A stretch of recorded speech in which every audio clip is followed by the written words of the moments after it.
Welcome in, I'm Artris, and with OP14 right around the corner, that means a release event will likely be hitting a store near you, and in this video, I'll be going over some tips on how to tackle these release events, as well as what cards you should be looking out for to put into your sealed deck. Now, OP14 in general is a unique release because we are also getting half of EBO4. More specifically, we're getting the green, blue, and purple cards from EBO4 in an attempt for us to be caught up on a global simultaneous release. So that simply means you'll be seeing some extra cards in this set on top of the OP14 cards. If you're unfamiliar with what a release event is, it is oftentimes a sealed event in which you are given 6 packs and you need to make a 40 card deck out of the cards you are given. So it is very random, but you can do some things in order to maximize your chances on winning. This release event is also important if you're looking to play decks like Blue, Yellow, Nami, because the participation is Promo 96, which is Girl, a very important card for that deck. So you might want to attend this for that card alone. But before we dive into this set, if you're new to the channel, please make sure to hit that sub button. And also, if you enjoy the video or if it helped out at all, please make sure to give it a thumbs up. That helps out the channel so much. Thank you all for the support. I've already yapped enough, so without further ado, let's get right into this video. Now, in the past, these events, you could usually take your own leader to these events, and I usually have a little bit of a section to cover which leaders I think are best to take to these events. But most stores near me have now transitioned to only using Rainbow Luffy for these events. So for the sake of the video, we'll only be covering Rainbow Luffy, which says this leader can only be used in designated events according to the rules, and this leader is treated as a card with all card names, types, and attributes according to the rules. Now, if your store isn't using Rainbow Luffy, you can look at any of my previous videos to see which leaders I recommend, but the best 3 in my opinion are going to be Red Sanji, Green Bonnie, and Green Kid. So now that you have your leader, what cards should you be putting into your deck? That's often the #1 question I get, and it's a very fundamental one for sure. Now, I use an acronym in order to create a priority checklist as to what cards I should be keeping an eye out for in order to put into my deck and make it the strongest possible combination of cards. And that acronym I use is GRAPE, and that stands for Game Winners, Removal, Advantage, Protection, and then everything else. Game winners are cards that are going to cause problems for your opponent. They are often overstated or even can just win the game outright, obviously by the name itself. These are often referred to as bombs in other card games. The R for removal are cards that can answer your opponent's threats. Whether that is bottom decking or KOing, you can have cards in your deck that will make trading into your opponent's cards easier, or also cards that will swing tempo back into your favor. So that will either prevent attacks or resting your opponent's characters to be able to swing into them, or resting blockers, for instance, are pseudo removal in my opinion. The A for advantage for me often is card advantage, so being able to draw cards, cycle cards, remove cards from your opponent's hand, any of those to me count as advantage overall. P for protection will usually cover 2K counters, blockers, or counter events. Everything else usually just means it doesn't fit into the other 4 categories, but the cards themselves aren't necessarily awful. Usually you'll see vanillas in this category, whether those are 5-7 stat lines, 6-8 stat lines, 8-10 stat lines. Sometimes these cards have no counter on them, but also have pretty good stat lines or effects, or they might have worse stat lines than vanillas, but a decent effect overall, but nothing to really alter the game state. Keep in mind that you also might just have a dud draft where sometimes you can't fill all 40 cards with good cards, and you will have to fill out the spot with the remaining cards with some duds. So that could also technically fall under everything else. So with all that in mind, let's go over the GRAPE acronym as it applies to the OP14 EBO4 release. Starting off, we have a card from EBO4, which is the 7-cost Kaido. It is a 7-cost 9,000 power character. It says if this character would be KO'd, you may return 1 Dawn card from your field to your Dawn deck instead, and then on play Dawn -2 if your leader has the Animal Kingdom Pirates type. This character gains rush during this turn, then rest up to one of your opponent's characters with a cost of 7 or less. So 2 things here. 1, it is really hard to remove. If your opponent tries to swing into it, you can just use the effect to keep it on the field, and it means that they have to swing into it again in order for it to be potentially removed. Being a 9K body is incredibly hard to swing into. Second, it has a really powerful effect of giving it rush and then also resting a character that is 7 or less, meaning that you can rest a blocker if you're trying to go for game. This card is very powerful and is the definition of game winning. Next up, we have Flame Dragon Torch, another card from EBO4. This is a purple event, a 1-cost event that says main, you may rest 6 of your Dawn cards. Up to one of your Kaido cards gains plus 3,000 power during this turn, then rest up to one of your opponent's characters. And it also has a counter, Dawn -1, your leader gains plus 4,000 power during this battle. Normally, we don't see events into the game winning category, but the effect here is very powerful. Keep in mind, you are playing Rainbow Luffy, which also counts as a Kaido card, so you can pay the 7 to give your leader plus plus 3000 power, and then rest any character, doesn't matter the cost, which is very important there. The flexibility here is also very nice because this counts as a blast breath. Dawn -1 plus 4000 power is very powerful. Onto some OP14 cards, we have the 9 cost 10,000 power Trafalgar Law. This has Rush, and then on your opponent's attack once per turn, you may trash 2 cards from your hand, select your leader and 1 character. Swap the base power of the selected cards with each other during this battle. More importantly here, you have a 10,000 power Rush unit, which is going to stick on the field and be very hard for your opponent to remove. The secondary effect can come in handy if your opponent is trying to go for lethal. You can always swap this card's power with your leader and get out of an attack for 2 cards out of hand. Next up, we have the 7 cost 9,000 power Green Shanks. It says your turn when this character becomes rested, rest up to one of your opponent's characters with 7,000 base power or less. And then on the opponent's turn, if this character is rested, give all of your opponent's characters minus 1,000 power. This is a card that I think is overstated. It has a little bit of everything here. When it swings, you're likely going to be resting a blocker to bypass that blocker. And then also, once it is rested and you pass the turn over to your opponent, you have a blanket minus 1,000 power to every character on your opponent's side of the field. The 7/9 is a vanilla stat line, so very strong. 9,000 power is going to be hitting very hard every turn. It requires 3 cards out of your opponent's hand in order to get out of 1 attack, so this card is very powerful and game-breaking. Next up, we have the 8 cost 10,000 power Blue Jinbei. When a card is trashed from your hand by an effect, this character gains Rush during this turn, and then on play you may rest 2 of your Dawn cards, draw 2 cards, and return up to 1 character with a cost of 7 or less to the owner's hand. This first effect is not necessarily going to happen very often. You have to find a way to be able to trash cards from your hand to be able to get this rush effect off. But I think what's really important here is the stat line, 8 for 10. And then the on play, if you're at 10 Dawn, you play this and then you rest 2 of your Dawn cards. You can draw 2 cards and then bounce a card that is 7 or less back to the owner's hand. It can be your own card. It can be your opponent's card. More than likely is going to be the opponent's card. But the tempo that you get from that and also the card advantage you get from this card make it a bomb in my opinion. Speaking of tempo, we have the 10 cost 10,000 power purple Doflamingo. This is an on play, Dawn -3, which is a hefty cost, mind you. Choose one. If your leader has the Don Quixote Pirates type, KO up to one of your opponent's characters with the cost of 8 or less, or up to 3 of your opponent's characters with the cost of 7 or less cannot be rested until the end of your opponent's next end phase. So this is a great way to prevent 3 attacks from coming your way or get rid of a tall character if you need to. So the flexibility here is very powerful. And then of course it is a 10,000 power body. So this is going to be very sticky and hard for your opponent to remove. In yellow, we have the 9 cost 10,000 power Boa Hancock. On play, if your leader has the 7 Warlords of the Sea type, add up to 1 card from the top of your deck to the top of your life cards, then add up to 1 card from the top of your opponent's life cards to the owner's hand. Also has a trigger, play up to 1 character with a 6,000 power or less and a trigger from your hand. It can come up depending on your draft, but likely will not. The important thing here is that you're able to heal off of this, plus also rip a card from your opponent's life area. This is, in a sense, like a Big Mom Jr. Although Big Mom trashes the card from your opponent's life area, the card from here does go to your opponent's hand, but I don't really think that matters too much. The fact that you're healing, plus also forcing your opponent to take that life and then have a 10,000 power unit to follow up with the next turn is really backbreaking. Then onto the secret rares from the set, we have 9 cost 10,000 power Mihawk. Your turn, when this character becomes rested, up to one of your opponent's characters with a cost of 9 or less cannot be rested until the end of your opponent's next end phase.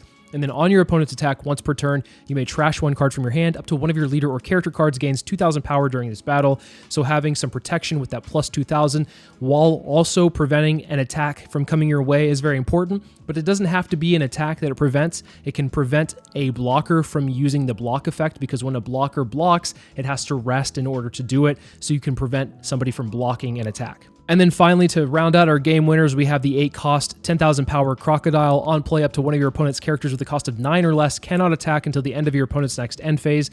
Then if your opponent has a character with a cost of 0 or with a cost of 8 or more, draw 1 card. And then on KO, you may trash 1 card from your hand. Play this character card from your trash. This card's very overstated, being able to prevent an attack, plus also potentially draw a card, and then also just sticking on the board the entire game. Even if your opponent gets rid of it, you can bring this back very easily. So this card, once it hits the field, will stay there for the rest of the game. On to the best removal cards from this set, we have the 5 cost Ice Time, which is a rare card from EBO4. It says, main, you may trash 1 card from your hand. If your leader has the Navy type, up to 2 of your opponent's characters with 10,000 power or less cannot attack until the end of your opponent's next end phase. And then the trigger says return up to 1 character with the cost of 5 or less to the owner's hand. Both effects are very powerful. I do have to note that trashing a card from your hand isn't necessarily that great, but the fact that you're stopping two 10,000 power attacks for basically 2 cards is really, really great tempo there. And as we've seen, there are a lot of bombs that have 10,000 power. Then into OP14, we have the 7-cost 8,000 power Zoro, which has Rush.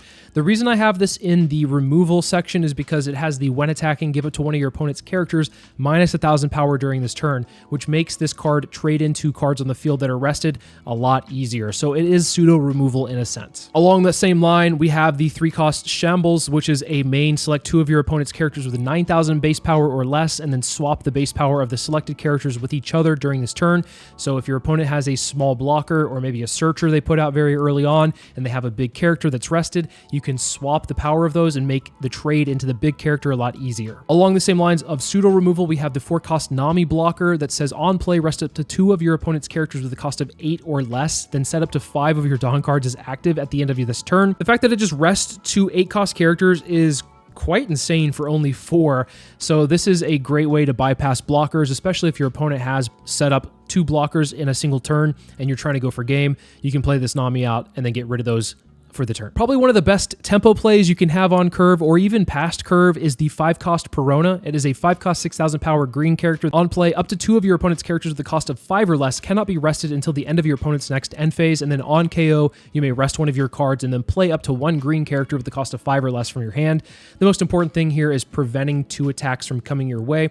Also, you can use this to prevent blocks like I mentioned with the 9-cost Mihawk. Also in green, we have the 1-cost event for fun. It says main, you may rest 3 of your cards, KO up to 1 of your opponent's rested characters with the 7,000 base power or less. Also counts as a counter that says your leader gains plus 3,000 power during this battle, so the flexibility here is very nice. On to blue, and yet another event here. We have Ocean Current Shoulder Throw, a 2-cost main event that says you may rest 3 of your Dawn cards, play up to 1 Fishman type character card with a cost of 3 or less from your hand, then return up to 1 character with 6,000 base power to the owner's hand. Also has a counter that says draw 1 card and your leader gains plus 3,000 power during this battle, so yet again some more flexibility here. But what's most important for this section of removal is the fact that you can pay 5 and then bounce a 6,000 power character to the owner's hand. In yellow, we have the 6-cost 6,000 power Silver's Rayleigh. On play, if your leader is multicolored and your opponent has 3 or less life cards, KO up to 1 of your opponent's characters with 7,000 base power or less. Also has a trigger that says activate this card's on play effect. So either way, if it's in life or in hand, you are likely going to be able to get this effect off very easily. The fact that your leader is multicolored and usually your opponent will try to take a life or 2 to get some card advantage means that the 3 or less life cards is going to be easy for this Rayleigh to see. And then finally, I have the 4-cost Perona. This is an on play and on KO. Up to 1 of your opponent's characters with a cost of 6 or less cannot attack until the end of your opponent's next end phase. The trigger allows you to play a Thriller Bark type character card with a cost of 4 or less from the trash rested. Not super important here. The more important thing here is being able to have that tempo swing back into your favor, preventing an attack from coming your way, so it's as if the character wasn't there for an entire turn. On to the advantage section, we have the 3-cost Igarum from EBO4. On play, if your leader is VV, draw 2 cards and trash 1 card from your hand, so you're able to cycle a card, getting a card in the process. Very nice there. Next, we have the 8-cost 9,000 Shaka and Pell. It has double attack, and then on play, you may give your active leader minus 5,000 power during this turn and draw 2 cards. I don't necessarily think that is a great effect, and also this is a brick, but the fact that you can just draw 2 cards off of this is worth noting. What I think is probably the best card in this section is going to be the 4-cost 6,000 power Bluegrass. It has an on-play, place up to 1 of your opponent's characters with the cost of 1 or less at the bottom of the owner's deck. Not super relevant, but the when attacking is pretty powerful here. Draw 1 card and trash 1 card from your hand. You don't have to do anything else, it just attacks, and it has a very strong stat line of 6,000 power, so your opponent, once they've established a body that can swing into it efficiently, will likely try to waste their time swinging into this. This is a card you're going to want to protect because it allows you to cycle through your deck pretty quickly and find answers or find your threats. Another great card for advantage in EBO4 is the 5-cost 7,000 power Boa Hancock. On play, draw 2 cards and trash 1 card from your hand. It has a trigger of play up to 1 character card with 5,000 power or less and a trigger from your hand. Once again, not super relevant unless you've built your deck that way. The on play is very powerful though. Just drawing 2 cards and trashing 1 is a great effect. In purple, we have the 8-cost 9,000 power Foxy. On play, Dawn -1. If your leader has the Foxy Pirates type, draw 2 cards and trash 1 card from your hand, then rest up to 1 of your opponent's characters with a cost of 9 or less. Activate main once per turn, add up to 1 Dawn card from your Dawn deck, and rest it. Yet again, seeing a very similar effect of drawing 2 and trashing 1. So a lot of cards in this set are able to do that. Very nice to have that card advantage in a limited set. In OP14, we have Coffin Boat, which is a stage that seems a little strange to have card advantage on, but it says on play, if your leader is Dracula Mihawk, draw 1 card, and then end of your turn, if your leader is Dracula Mihawk, set up to one of your Dawn cards is active. I do like this card for both of the effects, the on play being a cantrip just to replace itself, and then the end of turn allowing you to leave a Dawn open to have for a counter event is pretty powerful. Next up, we have Arlong, which is a searcher. It's an interesting one here on play. If your leader has the Fishman type, look at 4 cards from the top of your deck, reveal up to 1 card with the cost of 2 or more and add it to your hand, then place the rest at the bottom of your deck in any order. This card is probably one of the worst cards out of advantage, but it is worth putting in here because of the fact that you can grab something off of it. It doesn't have a counter, which makes it really bad, and you can't swing with it natively, so that's also a negative, but it is worth noting that if you don't have a lot of cards to fill up the rest of the 40, and this is one in the side pile, I might consider putting this in. Next up, we have Aladdin, a 4-cost 5,000 power character. On play, play up to 1 Fishman or Merfolk type character card with a cost of 3 or less from your hand. The on KO says draw 1 card, so your opponent's not going to want to swing into this very likely. It is a nuisance because it swings for 5. Your opponent's going to have to respect it, either taking hits or countering out of it. So they will likely try to swing into it, but also at the same time, they have to think twice because they don't want to give you an extra card. And then similar to Coffin Boat, where we have a cantrip, we have the 1-cost Chew in blue. It says on play, if your leader has the Fishman type, draw 1 card. So it just replaces itself. The body's not great. It doesn't have a counter, so this one's not super playable, but worth noting. Next up, we have Fisher Tiger, a 6-cost 7,000 power character. On play, if your leader has the Fishman type, draw 3 cards, and then end of your turn, trash cards from your hand until you have 5 cards in your hand. This one is a little bit tricky on how you have to maneuver it. I think that the fact that you're drawing 3 cards is great, but you do have to empty cards out of your hand every turn thereafter once this is on the field to meet that 5-card threshold. So unless you have a way to pitch those cards or you're already just low in hand size, this card might not make the cut. I mentioned Ocean Current Shoulder Throw in the removal section, but it also has the draw 1 card on the counter side of it, so this counts as card advantage as well. And then finally, we have Monet, a 5-cost 6,000 power character. On play, if your leader has the Don Quixote Pirates type, add up to 1 card from your Dawn deck and set it as active, and then on KO, draw 2 cards and trash 1 from your hand, then add up to 2 Dawn cards from your Dawn deck and rest them. Just a really strong card in general. Being able to prevent your opponent from really wanting to trade into this is very powerful because of the fact that this will likely stick on the field for a turn or two, and forcing your opponent to make those decisions on whether they want to get rid of this or not adds an extra step into the complexity of the game. On to protection, let's cover the 2Ks here first. We have quite a few in this set, I think 20 to be exact. Now, I might be off by 1 or 2, but the ones that stand out the most are going to be the ones that have great utility attached to them. So starting off, we have Megalo, which is a 2K counter in green from EBO4. It says on play, you may rest this character, KO up to one of your opponent's rested characters with 8,000 power or less. So actually, this one should be in the removal section as well, but I have it in both here, removal, and also in the 2K section for protection. Kozuki Odin, a green 4-cost 5,000 power character in OP14, is a pretty noteworthy one. To be exact, it says opponent's turn, if this character is rested, this character gains plus 2,000 power. Swinging for 5 is whatever, but the fact that on defense it's a little bit more tanky causes your opponent to not really be able to trade into this efficiently, so it will stick on the board for a little while, making it worth adding into the deck. Another 2K with great utility is Human Drill. It says your turn, when this character is rested, rest up to one of your opponent's characters with the cost of 4 or less. So this is a great attacker, so you can set this up pretty early and then keep it on the board. And then if you need to rest an opponent's character, this is going to be able to do the job for most cards you're going to want to rest. And then the other 2 notable 2Ks here are going to be in yellow with Gorgon Sisters and Shakuyaku, which both of these are notable because of the trigger. So with the trigger being, if your leader has the Kuja Pirates type, play this card. These are going to be free bodies with Rainbow Luffy. Continuing on with the protection section, we have the blockers that I want to cover here. There's quite a lot of blockers in this set as well, but I think the most important ones to note are going to be Kozuki Sukiyaki from EBO4. It says activate main once per turn, give up to 1 rested Dawn card to your Land of Wano type leader, so getting that extra Dawn to play with is pretty nice. I mentioned Nami in the removal section because it rests 2 characters 8 cost or less. Just that line of text alone seems really powerful. And of course, it's a blocker with a 1K counter on it, so also very nice and almost overstated in a way. Shirahoshi in blue is a pretty good one because of the fact that on play it draws a card. You don't have to play the Fishman or Merfolk type character if you don't have one. It just says play up to, so that could also be 0. The most important thing here is it just replaces itself when you play it. Salome in yellow is pretty good because of the fact that it just plays itself if it's in life. And also worth noting is Buffalo, a 2-cost 1,000 power blocker that says this effect can be activated when this character character is rested by your opponent's effect. You may return 1 Dawn card from your Dawn field to your Dawn deck if you do set this character as active. As you can see, there's a lot of effects that will rest blockers or just characters in general, and if this character is rested, it is actually not rested because of the effect. And then to round out this section, let's cover some of the counter events you can add to the deck. The most notable ones are going to be Shark Brick Fist from EBO4. This is a 1 cost plus 3000 power. Flame Dragon Torch. This is Blast Breath, as I mentioned before. 1 cost 4000 power. Time for the counterattack in OP14. This is a 1 cost plus 4000 power. You have to hit a stipulation of there has to be a character of 8000 power or more on the field, whether that's on your side or your opponent's.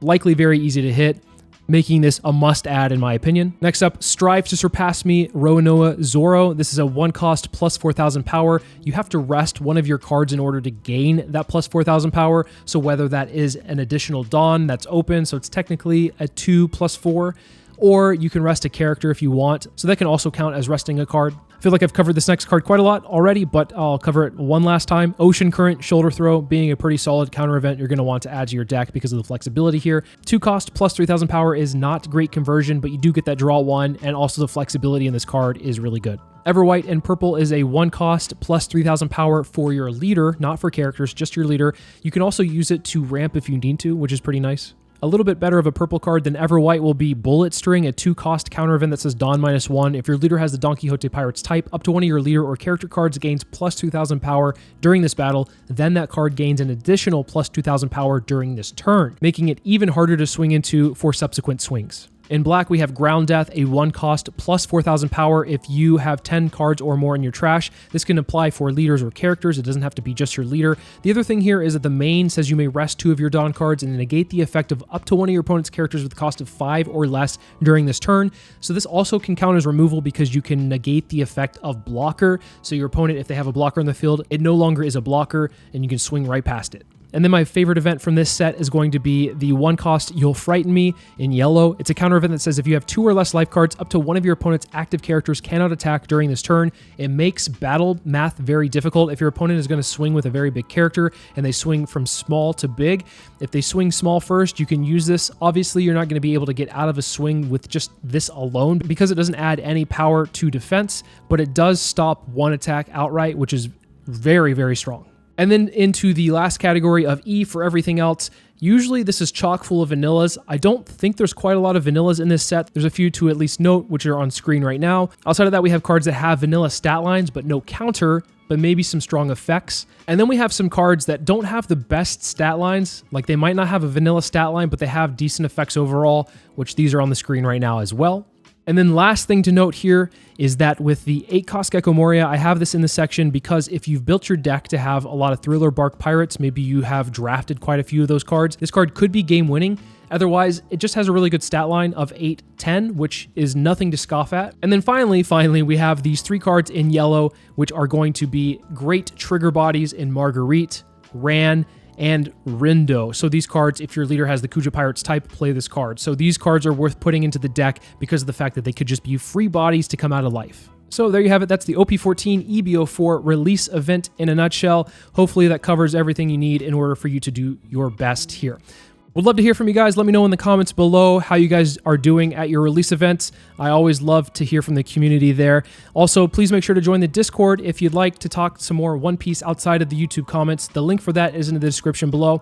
Super excited for this year. OP14 is looking very promising as far as a healthy meta. I know that we've had kind of a stale meta for OP13, so on to OP14 for some exciting gameplay. As always, thank you guys so much for watching, and I'll see you in the next video.